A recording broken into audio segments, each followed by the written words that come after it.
y'all? It's your girl Gabby, and y'all already know I'm bringing you the tea, period. So let's go ahead and jump into this video. I've been having a lot of questions, people asking me about where I went to go get my boobs done. So yep, I'm giving y'all the tea on my breast augmentation. Everybody's asking, where did I go? How much did I pay? Who is my doctor? So yeah, I went about a year ago. I'm almost 1 year post-op in March. It is now February. So y'all do the math. And I did go to Miami. I went to CG Cosmetics. If y'all haven't heard about them, I will definitely make sure I link all the information in the description box. So you guys go ahead, if you haven't, subscribe, because y'all know I'm coming to y'all with the tea, the real, the spill. Okay. I chose Dr.Hunsaker. He was recommended to me by somebody else that I knew got a breast augmentation done by him. So y'all, to book, I went ahead and basically did the same thing. I emailed, I actually sent a DM to CG Cosmetics page on Instagram. And basically they sent me a consultant, and I basically sent them pictures of my boobs to my coordinator. And my coordinator basically let me know that Dr. Hunsaker could do the job. So I ended up paying $3,000 for my titties. I paid all of it up front. I did because I wanted a soon date. I believe when I booked in February of 2021, and my surgery was March 17th. So I wanted a soon date. So they basically told me in order to get a sooner date, I would have to pay in full right then and there to book it. So that's what I ended up doing, because I knew what date I was going for, and I knew it was next month. And honey, they all about cash. They will move your ass for some cash, okay? So just letting y'all know, if y'all plan on paying when y'all get there to get your boobs done in cash, then you will just have to pay the $1,000 deposit. So I could have paid the $1,000 deposit and got an opening whenever they had an opening down the road, a couple of months, because I believe they were trying to push me out like 3 or 4 months, and I was like, I want them now. So that's why I paid in full. But if you don't, you always have the choice to put $1,000 down and pay the rest in full once you get to the facility. I paid $3,000 for Saline. My reasoning for choosing Saline, because I know silicone is the in thing right now, but my reasoning for using the Saline was for safe. Saline is basically salt water. So if your implant was to bust or anything like that, it's safer to have Saline because it's just going to go flat, like a little flat tire. You know what I'm saying? So it's best for you to, it's really, for me, it was best for me to choose Saline. It is optional. If you want to choose silicone, choose silicone. But they do say every, I believe, 3 to 5 years, you have to get an MRI done if you choose silicone, because silicone can burst and like rupture, and you might not even know until time down the line, like way down the line. With Saline, if you choose Saline, there's salt water, so when they bust, they just absorb, the salt water just absorbs in your whole body, and you will know immediately because your titty will be flat, girl. It's gonna be flat. So in my decision, I decided to go with Saline. I believe if you wanted silicone, it was like an extra $1,000, I believe. So yes, after you pay your deposit, they're going to send you your information for your lab work. And with my lab work, I had to get a CBC test, a pregnancy test, a SMA test, a PTT test. Y'all, I don't know what these mean. I just took them. You have to get medical clearance with H&P and EKG. Yeah, and that's pretty much the only lab work you have to get done, which is not as much as when you get the BBL, of course. But you do have to get lab work done, and they do also drug test you. So just letting you know, you still have to get drug tests. You cannot smoke nicotine or anything 30 days prior to surgery. Booking my Airbnb, which I will make sure that is in the link, you guys, because let me tell y'all, I was right down the road from the facility. Literally 12 minutes my Airbnb was. So it was great. It had 2 bedrooms, full kitchen, shower, TVs in the bedroom. It was just like I was comfortable. You know what I'm saying? Perfect. So all together for the Airbnb, I got my surgery done on March the 17th, which was on a Thursday. We stayed Thursday, Friday, Saturday, and Sunday. So my surgery was on the Thursday, and we got there on Wednesday, the day before surgery, for pre-op. So we stayed Wednesday, Thursday, Friday, and we left Saturday. So I only stayed in the Airbnb for 4 nights. I left on the second day after surgery. I didn't feel like I had to stay long because dealing with a BBL is way more than the breast augmentation, y'all. Way more. So to me, I felt like I didn't have to stay that long. They say you want to stay at least 3 to 5 days, and I made it do what it do. Okay? So altogether for those nights, I ended up paying for this Airbnb $597, which is not bad because, like I said, it was a 2-bedroom. It had a kitchen, had a nice shower, and it was 12 minutes from the facility. Okay. Also, after I booked the Airbnb, I went on to getting my vehicle with Turo. So y'all already know I'm getting in a rental. I don't want to be Ubering. I don't want to be doing all of that. Not saying that Ubering is bad, because once you get your breast done, it's different. You can move around more than you can with getting the BBL. So I went ahead, got a rental, so I didn't have to be on anybody else's time. Went with Turo, and I got it dropped off at the airport. I did fly in from Fort Lauderdale though. So I flew in from Fort Lauderdale, flew out from Fort Lauderdale, but I was closer to the Miami area. I ended up paying $209 for those days staying. So Turo, y'all, get with Turo. I'll drop the link. I'm not sure if this vehicle is still on or not, but it's plenty of affordable vehicles.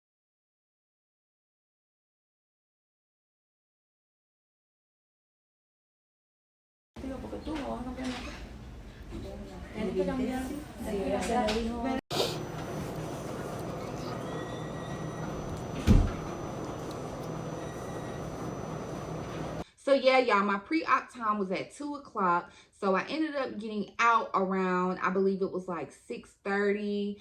So I was in there for about 4.5 hours. So once I left, I got home, got situated. They did send me the text message, and my surgery was one of the first ones in the morning at 7:30 in the morning. So next morning, we woke up, and if you're late, you guys, they will try to charge you a $300 fee to get your surgery. So sis, you paying all this money, make sure you up for your surgery and you own time, okay? Because let me tell y'all, CG is coming for their coins. They is a straight in and out, okay? So yeah, we got ready. I went in open button down. I brought my bra that they were going to put on me for surgery, and I brought my compression socks because they do not supply your compression socks. So I brought my compression socks, and I brought some slides, and I brought a robe because I wanted to just be nice and comfortable. So I put on some shorts, a button-down shirt, and a robe, and my compression socks, and some slides.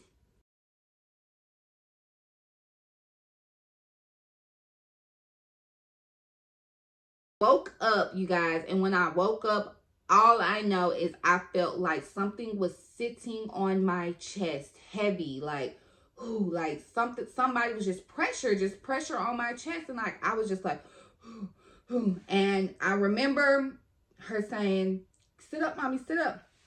So I sat up, and she said, "Your ride is your ride is outside, mommy. Come on, we have to go." So I'm like, okay. So I remember her sitting me in the wheelchair, and as they wheel me out, and you guys, I wish I had this footage, but I don't. Y'all see the other footage that I'm about to insert, but I don't have when she wheeled me out with the wheelchair. She wheeled me out with the wheelchair, and as soon as I went outside, my girls was like this, like recording and sitting there, and all I remember saying, "Hold on, I gotta throw up. Hold on, I gotta throw up." And I literally turned in the wheelchair and just yacked on the ground, like blah, blah. And I don't know, because my stomach is very weak when it comes to pain medicine. I don't know if it was the anesthesia, but y'all, I was like nauseous. I just felt like I had to throw up, and I did. So once I threw up, they picked me, they got me out the wheelchair, and they put me in the back.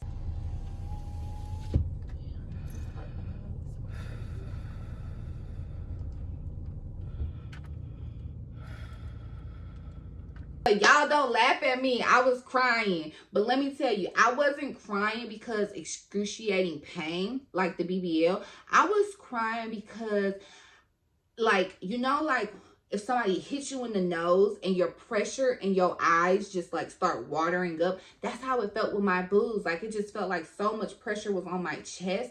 It felt kind of hard for me to breathe. And it was just like the tears was just like uncontrollably coming down. So when we got to the Airbnb, we went upstairs because the Airbnb does have a little bit of stairs. It's at the top, it's one at the bottom, and it's one at the top. So we went up the stairs slowly, you know, caught my breath. And I went in there and I sat in the bed, and immediately my homegirls brought me crackers and water. So I ate some crackers, I drank some water, and then they turned around and gave me my pain meds, which is a ding, ding, ding, ding, ding. When you get your breast done, they give you your medicine. I don't know if it's just this facility, but they gave my medicine to whoever was the person signing to come pick me up, which you have to have somebody come sign to pick you up, or you cannot get the surgery done. So they released my meds when I went in for surgery. My girls went and dropped the prescription off, right? Filled it, picked it back up by the time I was done. So it was perfect. They dropped it off, picked it up, then picked me back up. So I had my meds. They prescribed me antibiotics and pain medicine, and they also prescribed me some stool softeners. No, they didn't. I had my own stool softeners. No, they didn't. My bad. They prescribed me muscle relaxers. So they gave me muscle relaxers, pain meds, and antibiotics. So I did take those after surgery. I can't really remember exactly how many pain medicine they gave me. But I did know they only gave me a couple muscle relaxers. And to me, because I was having so much back pain, the muscle relaxers made me feel amazing. They relaxed my muscles in my back, which would help me sleep. So I remember going to pre-op the next day, and I think they only prescribed me like 6. And I was just like, I don't need no more pain medicine, but can I get some more of those muscle relaxers, please? Please. So they did end up giving me another prescription, but this time they gave me like 30. I'm like, damn, I don't need all them muscle relaxers now. Chef taking care of me good. Hey y'all, so it is now 8:27 p.m. and I am feeling way better than what I was when I left the facility, which you will see that clip. But yeah, I just wanted to do a quick video to let y'all know, you know, it was tough at the beginning, but once I got my meds going and stuff, it made me feel way better. The muscle relaxer is a lifesaver. I brought my heating pad. If you can see the little pink right there, that's my heating pad.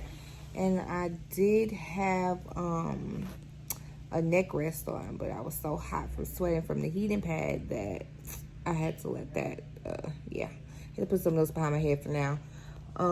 But yeah, I've been pretty good. The first hour and a half was annoying because I took my pain medicine, but the pain medicine to me eased the pain, but I had like muscle spasms in my back. It just hurted so bad. My top shoulder, like behind my shoulders, that part, it just hurted so bad. So you have to wait to take your muscle relaxers separate from your pain pill. So I did end up throwing up because like the anesthesia, my stomach was real weak and stuff, and of course I couldn't eat since 8:30 the day before.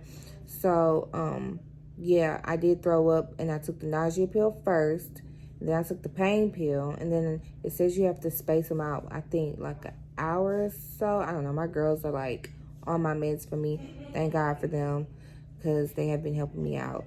But yeah, so then I took my I took my muscle relaxer like an hour later maybe. But yeah, and after I took the muscle relaxer, I felt so good. Only thing is, like, I was popping in and out of sleep like every 10 minutes. I would hear somebody, like my girls walk by or come and check on me just to peep in, and they're like, and I'll be like this. They're like, you're not asleep yet? I'm like, I can't sleep. Like, I don't know. I'm not really sleepy. Like, the drugs really wasn't putting me to sleep like that. Like most girls was like, oh, I just slept.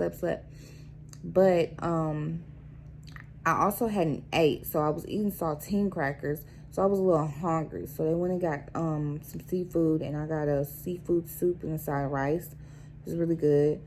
So I ate that, and then I took my meds again, because by that time it was time for me to take, well, I took a Tylenol, because I didn't want to take another pain pill so soon, and I didn't want to, like, double up and take more than what I was supposed to take. So in between, I'll take a Tylenol, and that right there, when I took the Tylenol, I started feeling sleepy again. Once I ate, I just, you know, took me a good old nap for about 3 hours, and I woke back up, and, you know, yeah, I just been chilling, watching Basketball Wives and eating some chips on my laptop. But yeah, and this is how it's looking, and I'm really liking what I see so far. I'm sorry, y'all, I don't want to, like, my mic, I want you to be able to hear me clearly, so I'm just gonna hold it and talk for right now. But yeah, so I will keep y'all posted and updated. Like I said, pre-ops tomorrow at 12 o'clock. So when we go there, hopefully I'm feeling good and we can, like, grab something to eat somewhere. But yeah. All right, y'all. So I will keep you posted. Bye.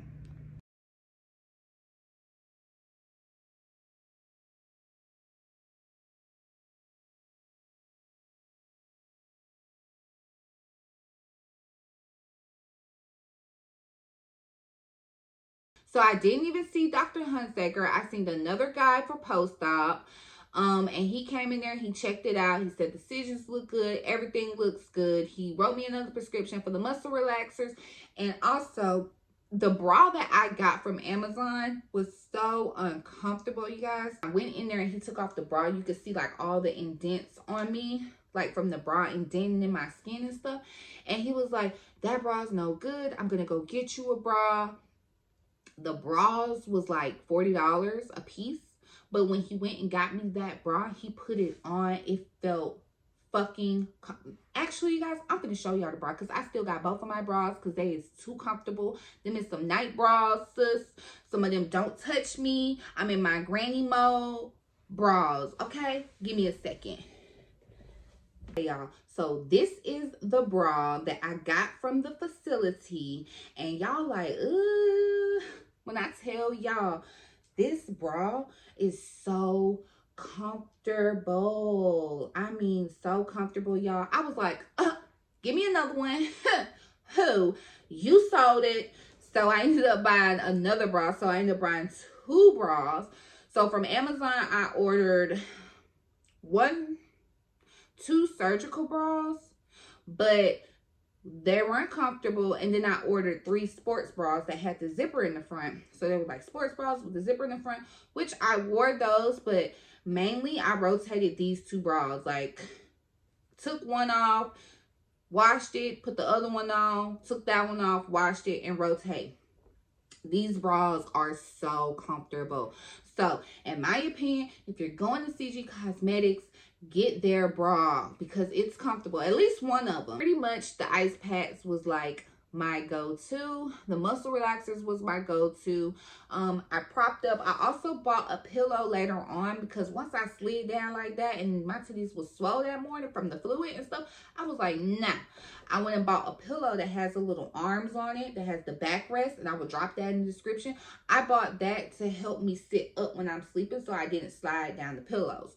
So that did help. But yeah, you guys, like, pretty much I was able to start cooking and stuff by like day 4, day 5. I was able to, like, do minimal things.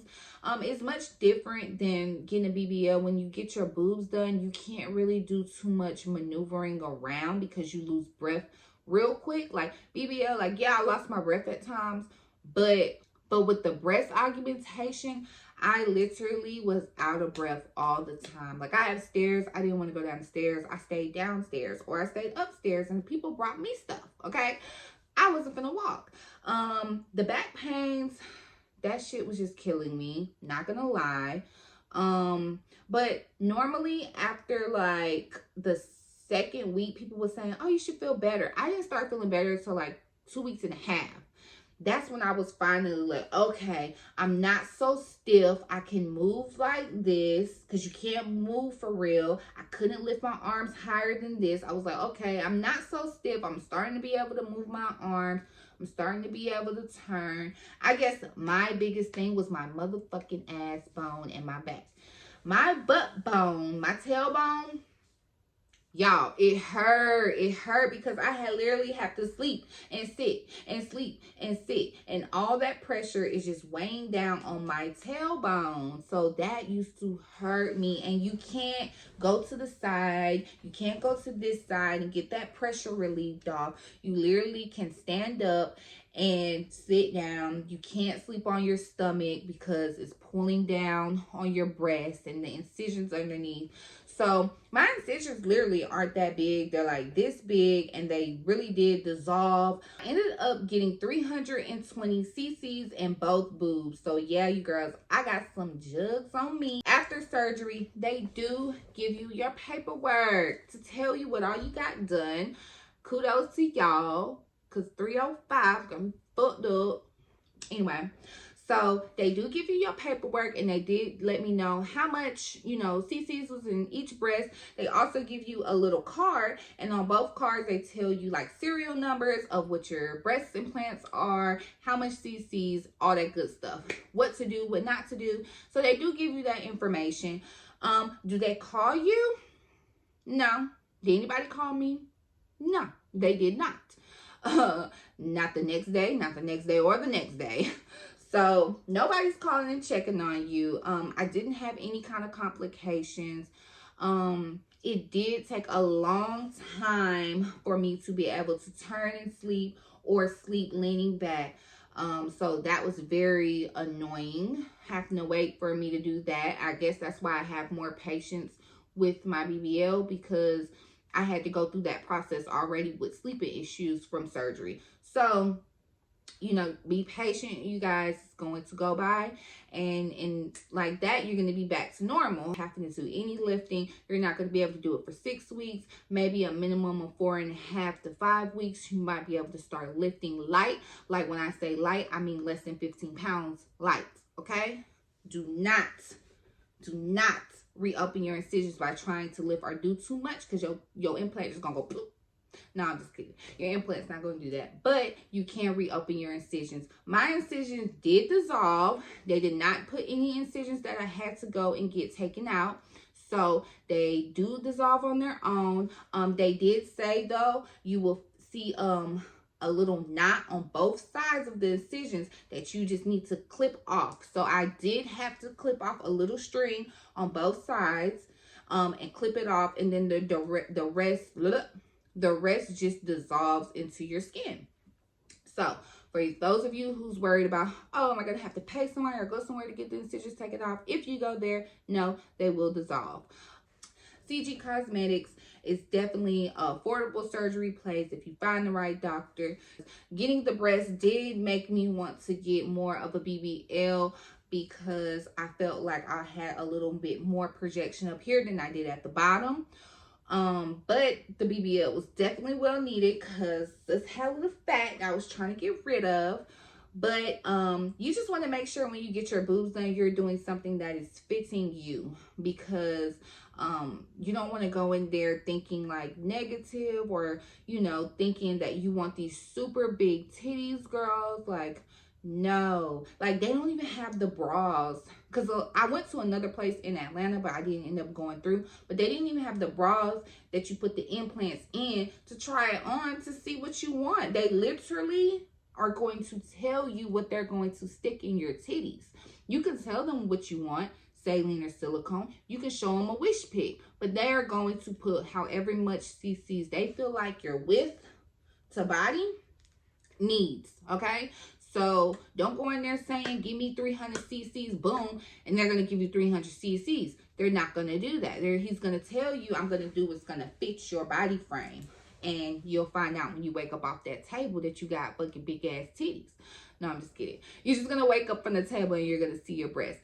And y'all, it took me a long time to like really fall in love with my breasts because they were so high up here. They was up here and now they're here. They're nice and soft. People are always like, oh, are your titties soft? Are they hard? They're nice and squishy, soft, jiggle, bounce, all of that. So I was definitely worried, like, oh, is my titties gonna be a break? You're going through your recovery. Make sure you wear your band, okay? To push your titties down. And to push them down evenly, wear your band. Wear your band. Wear it. It might be uncomfortable, but your body is gonna get adjusted to it and it's going to help push your breasts down. Because when I tell you, they are going to fall on their own how they want. I had one boob that was up here and one that was down here for like 2 months. And I was just sitting here looking like, bruh. So make sure you wear your band. Make sure you do self-massages on your breast. Self-massages is also important to help soften up your breast. And they also will tell you how to do that in the intake form package. You just want to make sure you rub. You want to make sure you hold them together like this for a certain amount of time. You want to make sure you push down on them. And you just want to massage. Massage your boobs to make the implants nice and soft and adjust to your body. Because we don't want no brick titties. Okay, we want soft titties. So just make sure you rub your breasts, rub your implants real good. You know, I like to get in there with the bio oil and massage them and stuff like that. So that definitely helps. Just even sometimes just saying fuck the bra. You know, once you pass your 6 week, fuck the bra. Take the bra off. Let them things just sit out on their own for a while. Get a little gravity, because regardless, gravity is going to work. Gravity is going to suck your titties down. Even if you get them titties done, gravity is still going to do its job and they're still going to go down. So I recommend, if you're a sleeper who doesn't like to wear bras, like me, do wear a bra, okay? Have fun once a night, twice a night, a week, but wear a bra, because gravity is going to do its work and your titties are going to start being real loose and then they're going to keep on dropping, and you want them to drop and stop at a certain time, okay? So you want to make sure you wear your bra so they're just not continuing to pull and to continue to come down. So yeah, I would say like around 6 months, 7 months, that's when both of my titties really like dropped and was even out. They were nice and soft, you know. So that's kind of pretty much where I started seeing how they really look, because they drop and then they fluff out. So y'all, that's all I got for this video. Give me a like and subscribe, you guys, because I'm coming back with some more tea. And if y'all got questions for my breast augmentation ladies, drop them in the comments, because I'm going to be back with the questions and the answers. If I didn't answer all your questions, let me know, okay? Hit that subscribe button. I will very much appreciate it. And I'm about to bounce.